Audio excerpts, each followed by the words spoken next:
Well, look, I mean, Florida elections are always competitive, and this is a guy who, although he's much too liberal for Florida, I think he's got huge problems with how he's governed Tallahassee.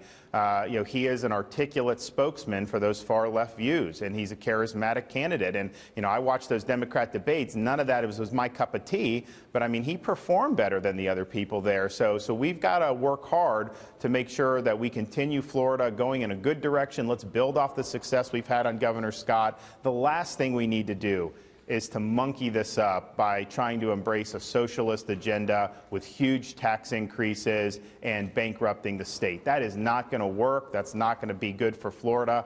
So I'm going to fight for what I believe in, because I think I'm the guy who can really lead Florida in a good direction.